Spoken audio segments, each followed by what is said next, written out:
Good evening, everybody. This is Donovan from Gundam Model Builders, and today I am here with my Tallgeese for the last time.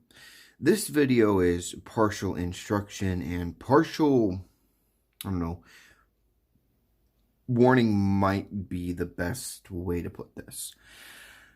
I came into this with no experience in LEDs. I've never made a circuit, never dealt with electricity at this scale, or any scale for that matter. And I think I really went with one of the hardest models to try and do LEDs on because of the Tallgeese's inherent design. Not the main body, but the vernier packs.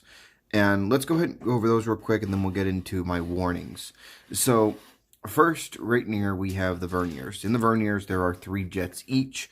1, 2, 3, 1, 2, 3. This provides the area where you need to wire. Now, this one is much simpler than your arms, head, or beam sabers because you're just drilling in to the actual jet itself, creating a small gap on the side of the jet, and then plugging it back into putting into the position it is designed to be in. These ones were very simple, but you can probably see where the flaw is. And I just recently learned from a good friend of mine by the name of Matt how to properly wire. The first time I wired Tallgeese together, I just connected all the positives and all the negatives together and put it into this device, which it worked. It provided an intense draw of power, but it also created a single major flaw. And I'll get to these in a minute. The red and yellow LEDs are burned out. And that's because you have to do the LEDs in pairs depending on your voltage. Blue LEDs, which is what I primarily use, are 3 to 3.3 volts per LED. That means I can only have 2 in a connected circuit. And so on the verniers, that leaves a major issue because you've got 3 on each pack.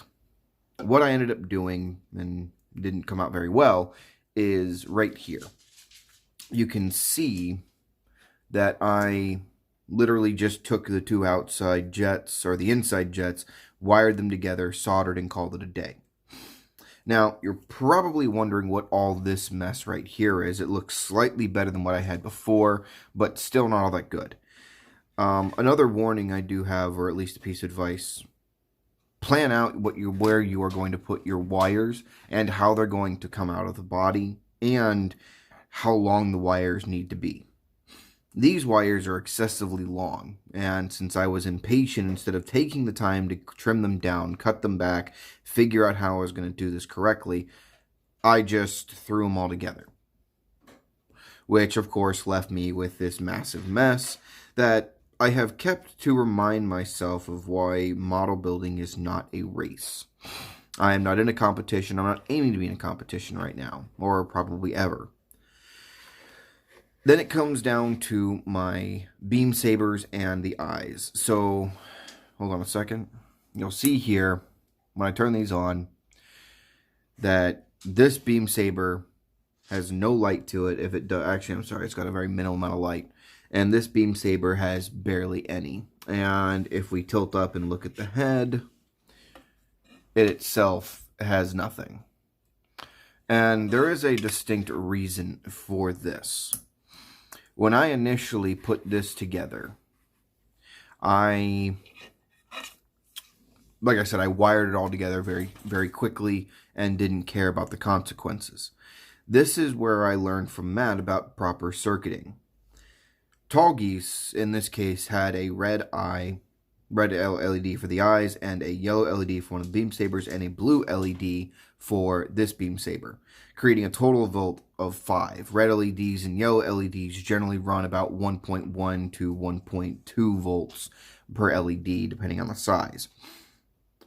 These are small, they're 1.1.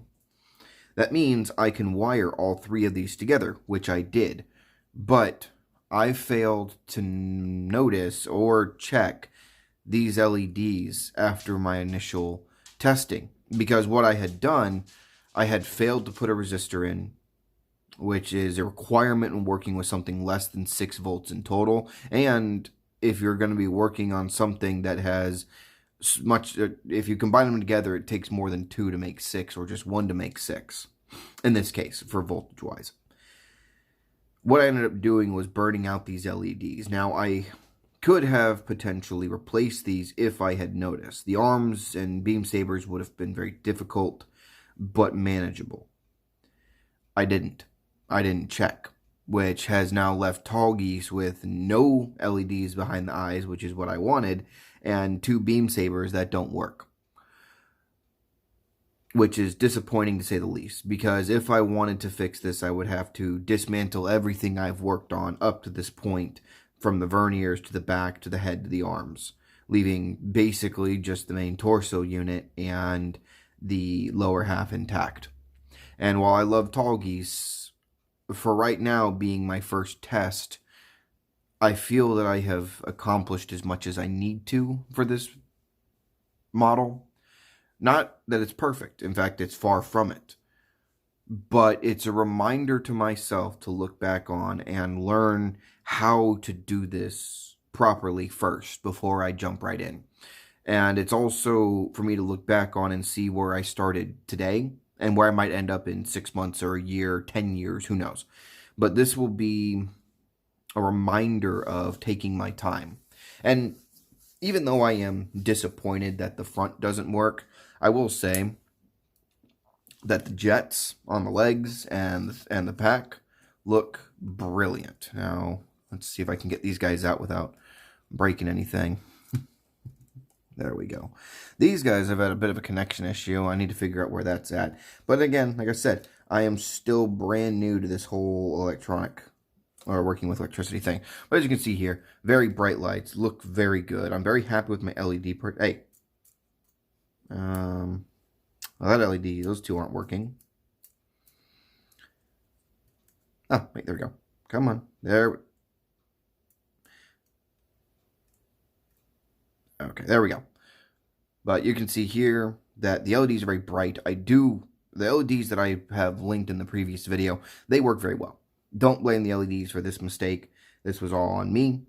6-volt batteries, or I'm sorry, 3-volt batteries are the way to go. The CR2032s are fantastic. If you're working with a larger action base, like one for a master grade or a larger action base, you could probably even incorporate it directly into the base, especially if you're doing a diorama. So I do highly recommend that if you are going to do this, you use a CR20 or CR2032. That way you can get the most out of your model and the way that it appears when you are working with it. So this is Donovan from Gundam Model Builders. If you have any questions about this, please go ahead and contact us on our Instagram or here at YouTube. And just realize that my mistakes should not mean that you don't attempt this. I truly believe that, you know, a snap building is fun. I have done my own a few times. I have even done 2 custom paint jobs now. And I'm working on a custom paint job that will also include a set of LEDs. I really don't know why I'm going that far, but I am. And that's because I want to push myself to see what the next level can be. Am I planning on becoming a model builder competitor? No, I don't like the idea of competing for my hobby, but I do like the idea of creating something that others consider a work of art. So, like I said, this is Donovan from the Model Gundam, or the Gundam Model Builders, and I will see you guys again next time on my next set of videos. Hopefully, will be with RG New, and that'll be quite some time. Let me know if you want a video documenting me doing most of the painting in the future, priming to painting. I'll see what I can get set up. Alright guys, later.